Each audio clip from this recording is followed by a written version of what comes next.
The tragic death of a beloved actor. Malcolm-Jamal Warner, beloved by millions as Theo Huxtable from The Cosby Show, drowning in the Caribbean Sea off of Costa Rica while on a family vacation, tributes pouring in. Linsey Davis spoke to Bill Cosby about his on-screen son and the real-life inspiration for his role.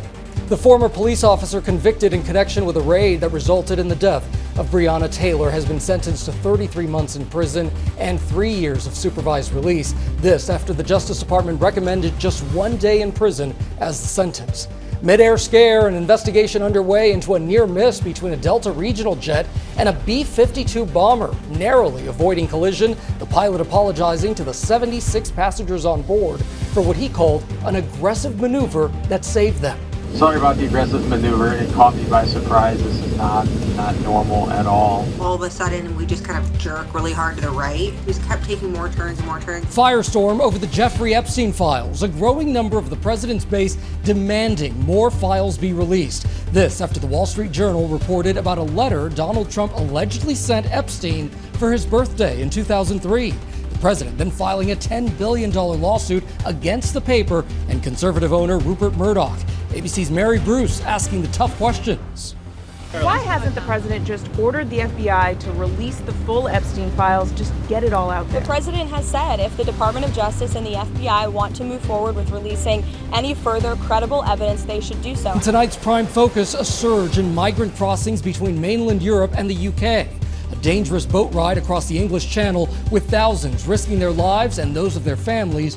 Our Patrick Reevell is on the beach in France where this journey for so many starts. Why this is happening and what's being done about it. From ABC News World Headquarters in New York, this is Prime with Linsey Davis.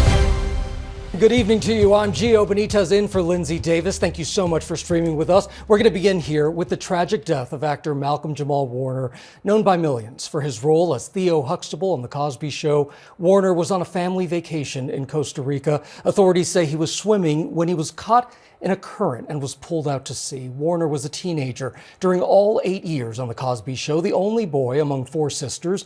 America watched him grow up. He went on to act in dozens of other TV shows and even films, and he won a Grammy as well.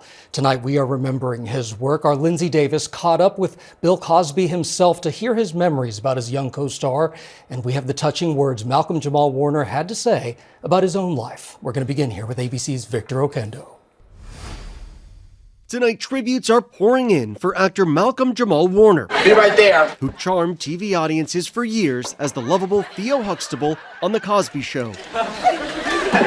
Police say the 54-year-old died in an accidental drowning off Costa Rica's Caribbean coast, where he was reportedly on a family vacation. Investigators say Warner got caught in a strong current while swimming and that beachgoers tried to rescue him, but it was too late by the time first responders reached him. You cannot joke around when it comes to a woman like Lana Herman. Okay. For all 8 seasons, Warner made America laugh as the only son in a house with 4 daughters. Hi, Theo. What is this?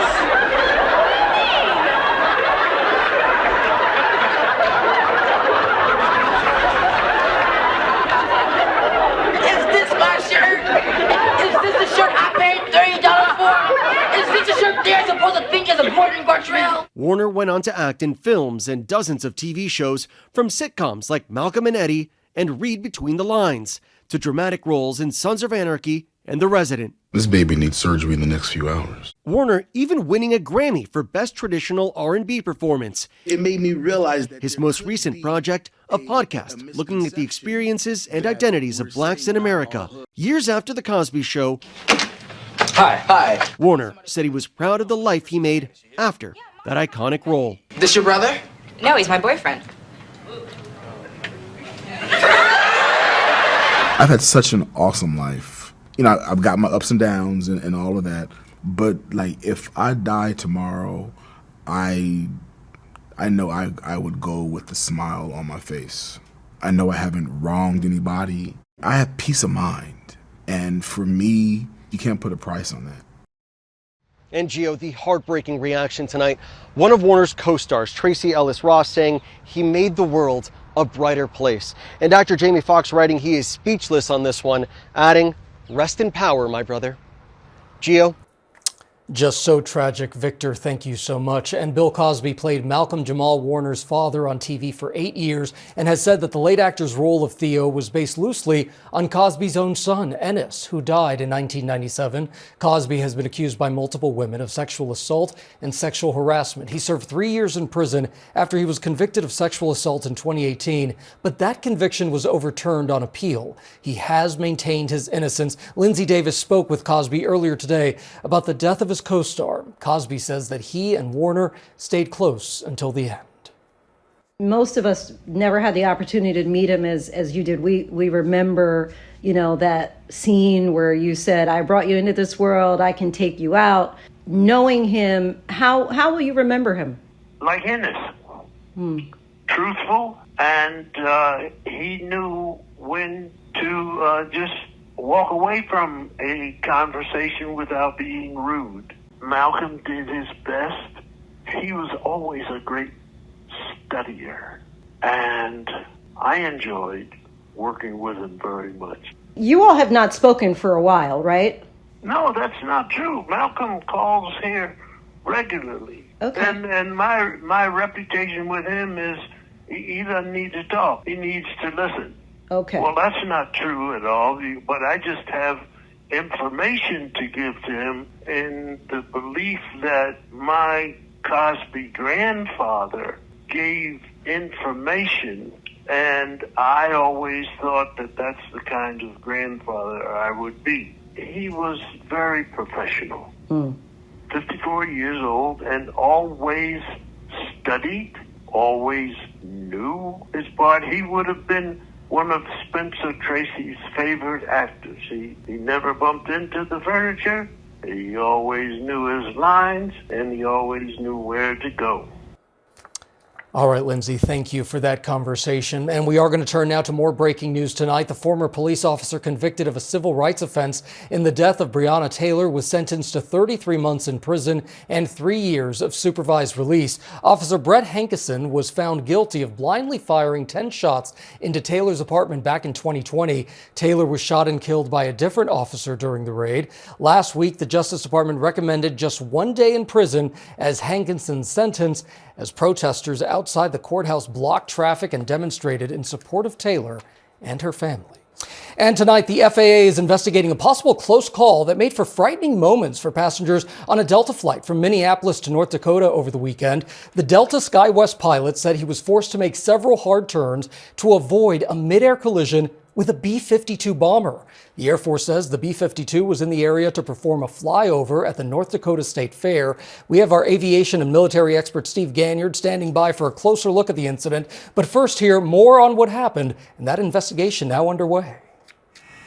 Tonight, the FAA and the Air Force are investigating how a Delta regional jet coming in for landing at Minot International Airport in North Dakota got on a collision course with a B-52 bomber. It's unclear how close the two jets came to each other, but the military jet seen here had its location turned off and was executing a flyover at a state fair about half a mile from the runway. Moments later, you can see the Delta flight operated by SkyWest on approach with 76 passengers on board.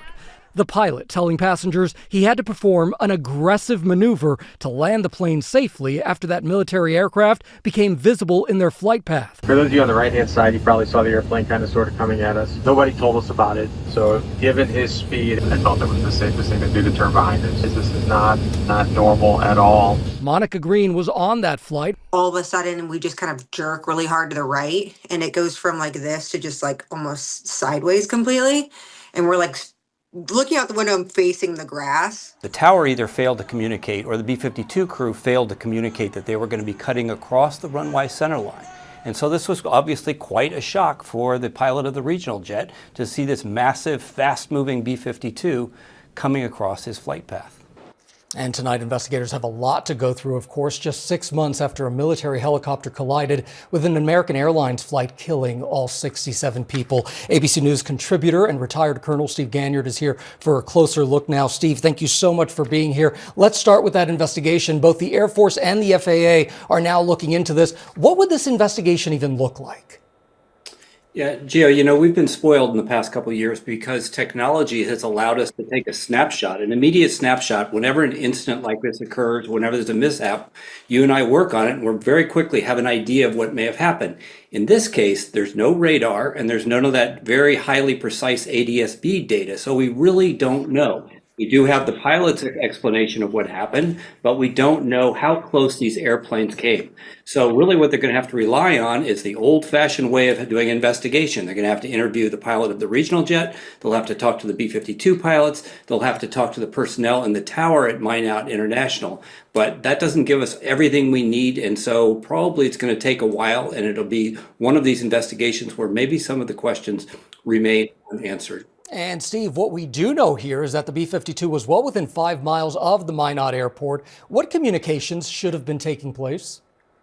Yeah, it's a Class Delta airspace, Geo, which means that when you're within about 5 miles, you need to talk to the tower. Now, if you're above 2,500 feet above the ground, you don't need to. Now, I can't tell, looking at the videos we see of the B-52, exactly how high it is. It's sometimes deceptive when you see it on video. So perhaps he was above that 2,500 feet. But if he was below that, the actual fairgrounds are only about a half a mile off the end of the runway of Minot International, which is where the regional jet was landing. And so if that B-52 was coming across the flight path, if he was anywhere close to that regional jet, then the B-52 crew should have been communicating with the tower, and they may have been, and the tower should have communicated that to the regional jet. So you can imagine the surprise of the regional jet pilot who just thinks it's a beautiful day and I'm landing and I'm set up on final, and all of a sudden you look out the window and here's this massive B-52 that he at the moment thinks is coming on a collision course. So this is why he felt he had to aggressively move the airplane, just because he wasn't expecting to see a B-52 out his windscreen. Steve, I know this is a tough question, but from the information we have so far, what do you think happened here? I think it's a failure to communicate, Gio. Somebody should have been talking. Lots of people should have been talking. And the fact that there was some miscommunication, perhaps misunderstanding, we just don't know. And so I can't say one way or the other, but I think that's probably where investigators are going to look first. Was there a failure to communicate between all three parties? All right, Steve, again, as always, we appreciate your insight. Thank you so much. And we are going to turn now to the Jeffrey Epstein files after President Trump told the Attorney General that the Justice Department should release some of the grand jury testimony in the Epstein case. There are growing questions tonight about why all of the files are not being released. Here's Mary Bruce at the White House. President Trump was out of sight today, but appears eager to change the subject from sex offender Jeffrey Epstein, firing off a flurry of posts on social media on a wide range of topics. The president has ordered the Justice Department to ask the courts to release grand jury testimony in the case, but he's stopped short of telling DOJ to release the full Epstein files as promised. Why hasn't the president just ordered the FBI to release the full Epstein files, just get it all out there? The president has said if the Department of Justice and the FBI want to move forward with releasing any further credible evidence, they should do so. As to why they have or have not or will, you should ask the FBI. But does he still anticipate releasing more information, Caroline? It's up to the Attorney General. Trump and some of his top allies like FBI Director Kash Patel and his deputy Dan Bongino spent years stoking shadowy conspiracy theories about Epstein. But now Trump attacking his own supporters for wanting more information. They're stupid people. The president's reversal has amped up scrutiny of his own relationship with Epstein. The two men were friendly for more than a decade, socializing in New York and Palm Beach. In 2002, Trump told New York Magazine, "I've known Jeff for 15 years. Terrific guy. He's a lot of fun to be with. It's even said that he likes beautiful women as much as I do, and many of them are on the younger side. No doubt about it, Jeffrey enjoys his social life." The Wall Street Journal reports that in 2003, Trump allegedly sent Epstein what the paper describes as a, quote, bawdy letter for his 50th birthday. Trump now filing a $10 billion lawsuit against the Journal and its owner Rupert Murdoch, alleging they falsely claimed that he authored, drew, and signed a letter containing salacious language within a hand-drawn naked woman which was created with a heavy marker, and insisting no authentic letter or drawing exists. ABC News has not independently corroborated the letter. The Journal stands by its reporting. When Epstein was arrested in 2019, Trump said they'd had a falling out and hadn't spoken in 15 years. And Mary Bruce joins us now. And Mary, what are leaders on Capitol Hill saying tonight about the calls to release these files? Well, Gio, some Democrats are now joining Republicans in Congress demanding these files be released. Even Speaker Johnson has said they should come out. But tonight he says he will not call for a vote on a resolution to back that up, saying instead that the administration, quote, needs to have the space to do what it is doing. Gio. An ongoing story, to say the least. Mary Bruce, thank you so much. Thank you. And turning now to Gaza, where the Israeli military is again accused of firing on people lining up for food. Hospital officials there say that nearly 100 people waiting for aid on Sunday were killed as a crisis of malnutrition continues. Here's Chief Foreign Correspondent Ian Pannell.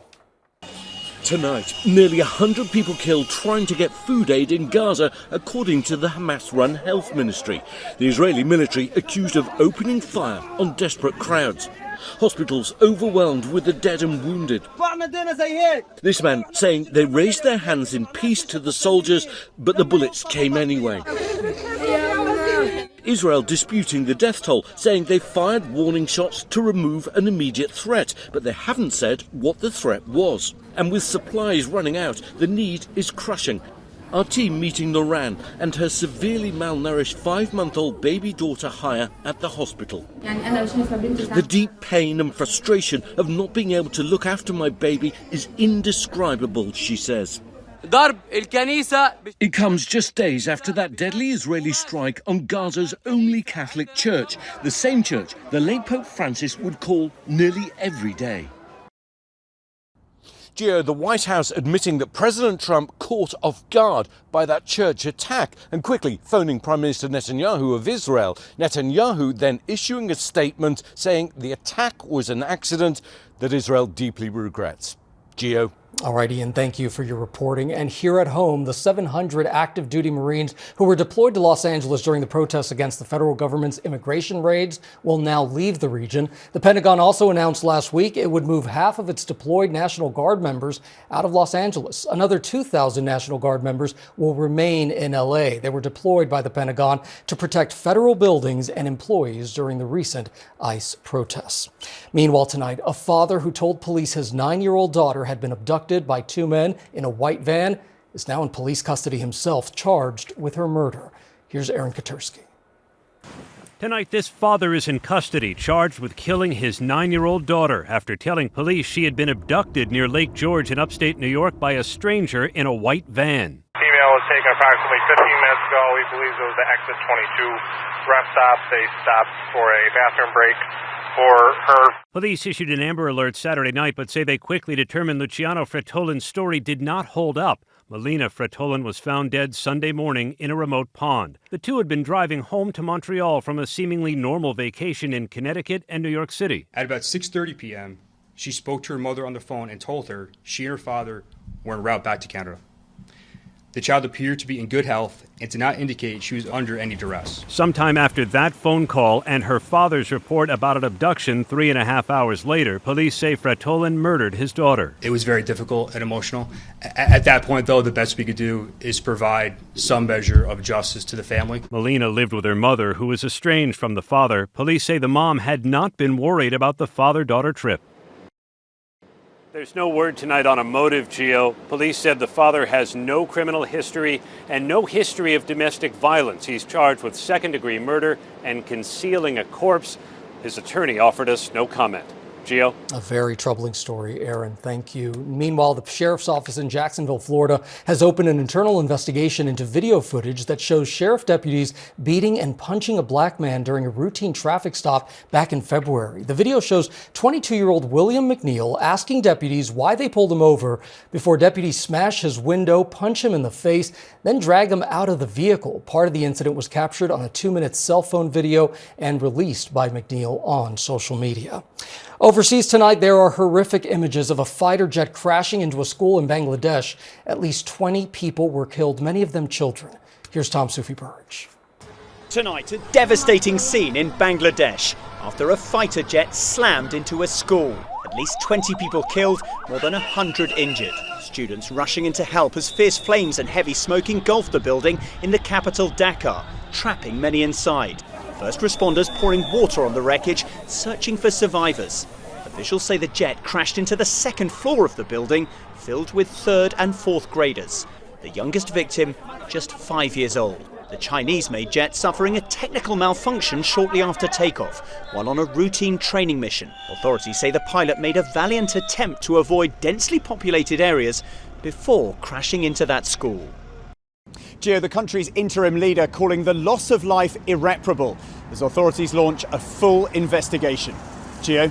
All right, Tom, thank you so much. Meanwhile, staying overseas, Japan's prime minister says that he'll remain in power after suffering a stunning defeat this weekend in the country's parliamentary election. Prime Minister Shigeru Ishiba's ruling coalition fell short of a majority in Japan's upper house amid voter dissatisfaction with the government's handling of inflation and economic policy. Right-wing populist parties gained the most seats. Ishiba says that he aims to continue negotiating a possible tariff deal with President Trump. Still ahead here on ABC News Live, as kids are increasingly online and often glued to those phones, new research suggests a dramatic link between smartphone use and mental health struggles, and every year on a screen too early can make an impact here. And the desperate choice made by thousands of migrants every year as they risk their lives in search of opportunity, the changing political tides they face. Stick around here. So you can see this dinghy now, it's fully loaded with people. It's at least around 30 or 40 of them. Now they're going to try and get across the channel to England.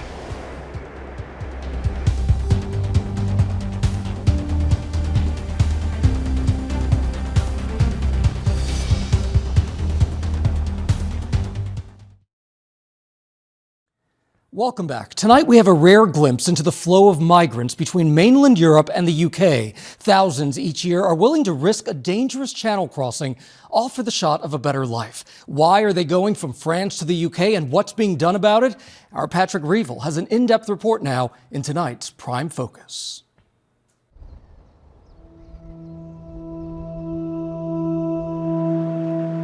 The sun has only just risen on this beach in northern France when we spot what we're looking for. A dinghy floating offshore. It's a migrant boat controlled by people smugglers. We've just seen a big group of migrants that's just come out of the dunes there. Dozens of people run towards the water. French police waiting on the shore move to try to block them. You can see the French riot police here trying to stop them getting onto this dinghy that is just floating in the waves just there. They're going to try and get onto that boat out there. You see, there's only a couple of French police trying to stop them. But most get past, the young men sprinting into the surf, wading out towards the boat. So you can see this dinghy now, it's fully loaded with people. It's at least around 30 or 40 of them. Now they're going to try and get across the channel to England. The police, not allowed into the water, look on. Not everyone makes it. These families struggle to stay upright in the waves. They watch as their hope eventually moves out of sight. They trudge out of the water, dripping wet, dejected. They'll now wait again for another chance. Each year, tens of thousands of desperate people, mostly from Africa and the Middle East, try to cross the English Channel in dangerous small boats, risking their lives for a better life in Britain. Since Brexit, the UK can no longer easily send people back to other European countries, encouraging more to take the risk. French police often use rough tactics to try to stop the migrants, including tear gas. But few are deterred. Mohammed is alone, caring for his 2 children. Hadil is 2 years old. Mahmoud is 6. The family are Syrian. They've been living here without even a tent for 20 days. So you've tried to cross 7 times? Yes. With the children? With the children. All the water swim, and the boat go. And I go, it's the boat, go. Mohammed's mother already lives in England. Many trying to cross are seeking to reach family. Why do you think it's worth the risk to reach England on these boats, even though it's so dangerous with your children? إننا هنا نموت على البطيء. نريد أن الذهاب ربما نموت أو نعيش نذهب إلى حياة أفضل هنا الوضع صعب كثيرا ننظر ننام في الشوارع ومساعدة ضعيفة جدا. It's a terrible choice to have to make. Yes, أعلم. عندما أذهب إلى الغارب أبدأ بالبكاء أرى أطفالي وأبكي إلى أطفالي ولكن هذا الخيار الوحيد يعني ما في حل هذا الخيار الوحيد ربما أعبر.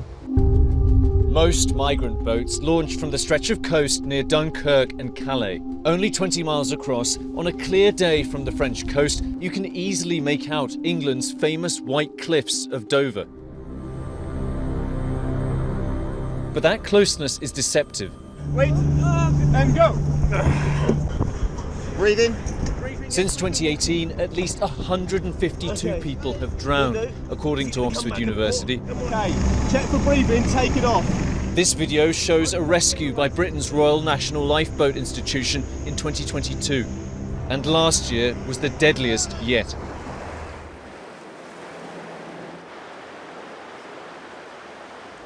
Where are your guys going? We're on patrol with volunteers from the charity Utopia 56. Each night they cover the coast looking for migrant boats and people who may need assistance. Yeah, with the light. In the darkness, we spot a migrant boat out at sea.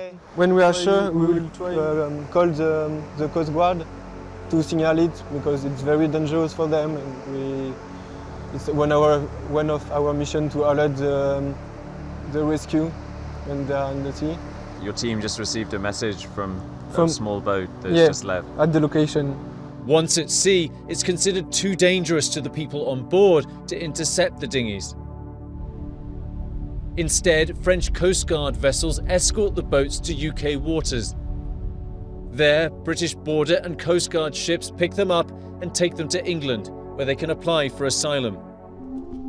This year has already seen over 23,000 people make the crossing, according to the UK government, on course to be a record.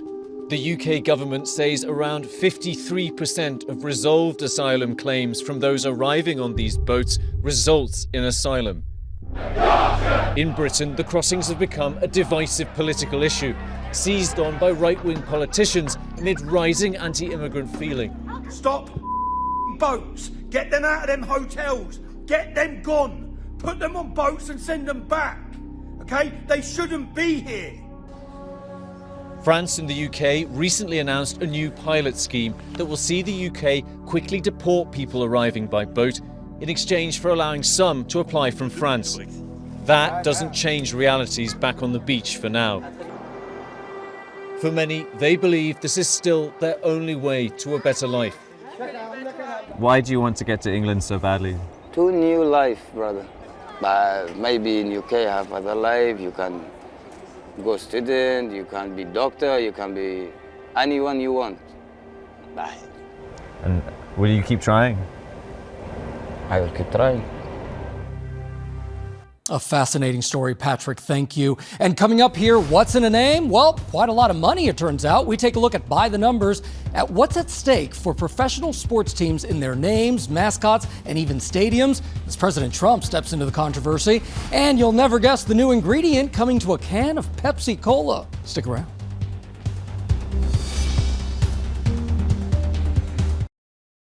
And welcome back. President Trump this weekend called for two professional sports teams to take back their old names. He threatened to block the Washington Commanders' new stadium in the Capitol unless the NFL team calls themselves by their old name, which is widely considered to be a racial slur.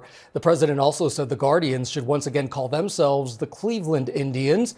Both teams changed their names and logos after years of activism by Native people who considered them offensive. And the controversy is this evening's By the Numbers. It was in 2020 when both the Commanders and Guardians decided to change their names in the wake of the protests that erupted after George Floyd was killed in Minneapolis. Cleveland was named the Indians in 1915, and Washington took their original name in 1932. And even if they weren't flagged as offensive by a majority of the population then, linguists note that as societies evolve, it's not uncommon for names to eventually be recognized as slurs.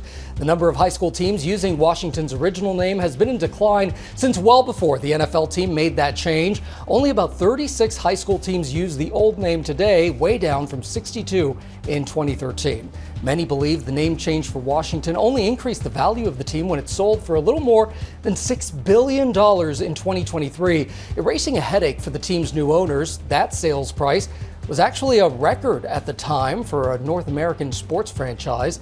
The new team names net quite a bit in merchandise sales, especially among younger fans. According to one poll, 47% of Major League Baseball fans ages 18 to 29 say they buy new merch at least every other season. Only 19% of fans older than 65 say the same.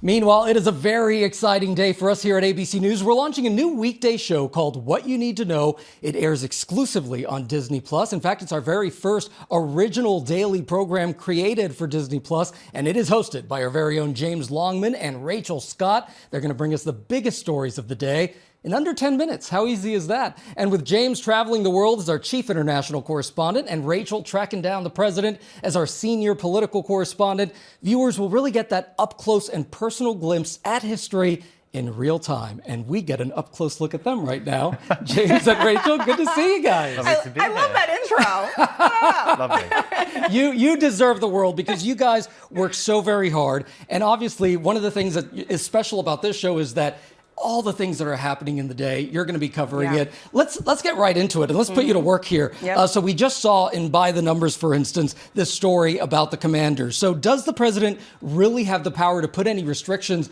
on the commanders if they don't change their name back? Yeah, the show's called What You Need to Know. There's a lot of DC fans, including my fiance, that want to actually know the answer to this question. The president's making these threats on social media. The big answer here, it's very unclear what authority the president is citing here, and it's likely that he doesn't have the power to do it, and here is why. Congress passed a bill that was signed into law where actually they turned over the rights of the land that the RFK Stadium is on over to DC, the city council. So they have the final say over all of this. So it's really unclear what the president is actually citing here. And for all of us covering this news in DC, we know the president is also very eager to turn the page, focus on other headlines. He's been talking a lot. We've been talking a lot about Jeffrey Epstein. He wants to turn the focus back to the economy, immigration, even international affairs. Yeah, and Gaza, right? I mean, we had that on the show this morning, really important. I feel like there are stories which really overwhelm people. They feel they don't know where to start, they don't know how they should feel about something. And even in a show like ours, in under 10 minutes, what we hope to do is just give you what you need to know about that conflict today. There was some reporting out today about how the president might not be, massively happy with the Israeli prime minister, feels like he was blindsided a little bit. And we know how President Trump feels about war. When he sees the kinds of pictures that we're seeing in Gaza, I mean, today, more than 70 people were killed just trying to get their hands on aid. And actually, it was Rachel who got the president to have that outburst at the White House where he was upset with Iran and Israel not knowing what they were doing. I won't use the expletive. But the point is, the world is paying attention to these major global events, and sometimes all this stuff can feel overwhelming. And I think with our show, what we want to do is just give you precisely, the name is in the title, what you need to know. And you travel the world, right? So you're taking us all around the world with this show. Rachel, you have this unbelievable access to Capitol Hill and the White House. You're also going to be bringing that access to our viewers. Yeah, exactly. I think this is something that's really special and unique to this show, especially because, yes, it is designed where we can be in a studio. We could tell you what you need to know from there. But you're going to go wherever the story goes. We go wherever the story goes. So for some days, that might be at the White House. It might be on the road with the president. For James, who's bouncing from one country to the next, covering different foreign conflicts, he's on the front lines. You are going to be even closer to that action with this show. You are both on Good Morning America and World News Tonight every single day. I feel like even weekends, you're joining us also on Good Morning America on weekends. What is it about this show that you're going to be bringing viewers that they might not be able to see on GMA or World News Tonight? Look, I think it gives us a little bit more bandwidth because with streaming, you don't have to keep to a formula. We can make the formula that we want. And so, like, for example, tomorrow, we were just talking about Gaza, we've got our producer, because journalists can't get in, the Israelis won't let us in, we've got our producer to film where he is, and we're going to take you just in 40 seconds to see what life is like for him. We're not going to have a reporter explain it, we're not going to have a long package, we're not going to go into the global sort of geopolitics, we're just going to take you to one man in his real life tomorrow in Gaza. And you, I mean, we turn to you for the political stories, right? Like, you are the political expert. She's always here at there. ABC. Always there. Always there. I don't know how she, like, when do you sleep? But when are you going to be able to do the show? I feel like this was a mistake. We shouldn't have got Rachel. This is too much. Cancel it. It's going to work out, I promise. I promise. But for you, this is not all politics. Right. Right? What are you most excited about? I know. It's a little bit of change in tone for me because I'm so used to covering politics day in and day out. But look, I'm a normal human being. I have conversations with my friends. She's normal. I have conversations with my friends outside of politics, believe it or not. Many of them push me to have conversations outside of politics, believe it or not. And so I'm excited to bring some of those conversations of things that I'm talking about with my friends, my family, with both of you every single day, and be able to bring that to the show. We're still going to be doing our day jobs. You know, I love reporting, covering the White House. I know James loves reporting as well. And that's the best part of this. It's like the best of both worlds. Oh, well, I love you both. I'm very excited for you. I'm excited for us here at ABC News. James, Rachel, thank you so much. And of course, the inaugural episode of What You Need to Know, it dropped today. And you can catch it right now and every weekday exclusively on Disney+. And coming up, actor Lee Pace is here talking to our Morgan Norwood about the new season of his very popular sci-fi show, Foundation, on Apple TV+. And how do you get to Carnegie Hall? Well, practice helps. It also doesn't hurt to be a prodigy. We're going to tell you about a very special kid next.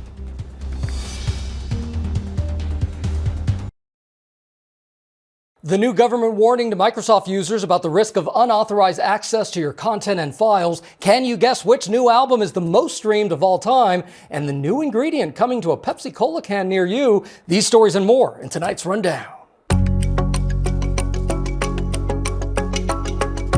Some above-ground pools that were sold at big box retailers like Costco and Home Depot are being recalled after several children drowned because of a design flaw, according to the U.S. Consumer Product Safety Commission. The pool's compression straps surrounding the outside of the pool legs could create a foothold for a child to access the pool. Consumers should contact manufacturers Best Way, Intex, or Polygroup to request a repair kit. Justin Bieber's latest album, Swag, is a global hit. The artist announced the album landed at #1 on the top streaming pop and R&B album charts. The song Daisies peaked at #1 on Apple Music's Top 100 global chart, making it the top consumed song globally. This is Bieber's 7th studio album. PepsiCo is launching a new prebiotic cola with 3 grams of prebiotic fiber. The company says that the cola will taste the same but contain gut-beneficial fiber, no artificial sweeteners, and only 5 grams of sugar. Prebiotic drinks are growing in popularity, but there is no official recommended daily allowance for prebiotics in the U.S. dietary guidelines.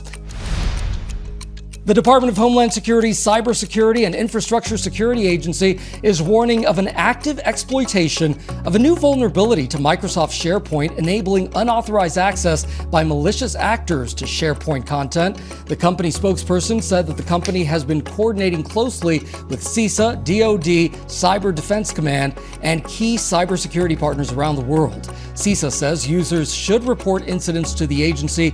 Contact details are at cisa.gov. Smartphone ownership has been linked to worse mental health, especially in children who start using a smartphone before age 13. More than 100,000 18 to 24-year-olds were given a questionnaire to assess symptoms like suicidal thoughts and aggression. Across all symptoms, earlier smartphone usage was associated with worse outcomes for every year of that ownership before age 13. The authors of this study suggest that as kids begin to use them at earlier ages, they are more likely to struggle with mental well-being as well as overall function. A 5-year-old pianist from Los Angeles made history this summer as one of the youngest to ever perform at Carnegie Hall in New York City. Alec Van Furst started playing piano when he was just learning to walk. Years later, he's performing entire songs. His father said his son is also blessed with perfect pitch, which is the ability, of course, to identify musical notes just by hearing them. It's a skill shared by only an estimated 1 in 10,000 people. All right, go Alec. Now, it is one of the most popular and epic sci-fi shows out there, and tonight Foundation is back, and oh, it is better than ever. Our Morgan Norwood sat down with one of the show's stars, Lee Pace, with more on what to expect in the newly released season. And Lee Pace is here with us now. Lee, welcome. Okay, we just have to dive in. For those who have not seen this show, set the scene for us. What's going on here? Our show is Isaac Asimov's Foundation. And it's about the crumbling of a galactic empire headed towards a dark age that mankind might not survive. There's a mathematician played by Jared Harris called Harry Seldon, who predicts that this fall, and he uses a thing called psychohistory, which is a mathematical model that looks at the cycles of humanity and predicts that there is a dark age coming that man may never bounce back from. So that's like the big idea of the show. I play the emperors of the galaxy, and I say emperors because I play a cloned succession of emperors. There was a great emperor, Cleon I, who lived 600 years before where we are now in the show. This season I play Cleon the 24th. Last season I played Cleon the 18th, and then the season before that I played Cleon the 12th. We do massive time jumps in the show. Time is very much a character of the show. This is a moment roughly 4 months from now. Given the timing, I assumed it might be a novel input affecting the third Seldon crisis. But I've run millions of simulations, and every time it produces the same result. Seldon's predicted dark ages. Well, it's so interesting. You talked about time being its own character in and of itself, but we see season 3 take place 152 years past season 2. I'm curious how your character has evolved and what we'll see. One of the fun things I get to do on the show is make a character that is the same, because it is, the idea is that it's the same man, but he's also completely different. So last season's Cleon was, I guess I kind of centered him on this idea that he was all ego. He thought he was the hero of the story, that he's like, the emperor is going to set things right, he's going to kill who he needs to kill, and he would, save the day. And what was interesting to me was the blind spots, the things that he didn't understand were happening, that were actually the heroic elements of the story. I like the way that you described him, but your portrayal of Brother Day in season 3 has been described relaxed, lounging in a villa with a cloned camel, a drug dealer concubine, and very few cares. I am curious, when you got this script, what went through your mind and you're seeing all of these things? This season I play an emperor who, doesn't care. He's no longer living in the palace. He no longer thinks that he's responsible for running things. It's fun to see an unserious person in serious situations, right? I'm here! Huzzah! Hey, handsome. What was so damn important? Earlier today, Brother Dawn and I previewed a cause for concern regarding the Radiant's near-term predictions. Look at you two, praying to the great god of numbers, pretending to be Seldon. You walk out of here and I swear I'll have Demerzel decant a new one of you. Please, brother, this is important. Why? Because it says so? Just please. How do you interpret this decline, but then also your character as well? Well, I guess what I find interesting about this show is that it's not like about a big battle. There are battles that happen, but there's not going to be someone who wins. And I find that really interesting. And I find it interesting that I played these, the center of the galaxy, this emperor was someone who every season I just exterminated trillions of people, right? That's how his power was manifest in the story. And now I'm playing someone who is not interested in doing that. You know, Lee, science fiction sometimes can be an intimidating genre. You mentioned how cerebral it is and how sometimes you really have to watch to know what's going on, to get the characters, the layers, the backstory, the technology. What would you say to someone to convince them to watch this show? The story builds. And when I think back to where we started in season 1, the story was small. It has like a very clear political layout, conflicts. And we've built on that. So now season 3, there are a lot of players on the board. And I also think that what Isaac Asimov set out to do when he wrote this story, what inspired him was the Roman Empire. Yes. And the fall of the Roman Empire and the Dark Ages that followed that, then of course got, rebuilt society in a more sophisticated way. And that's what we're kind of telling a story about.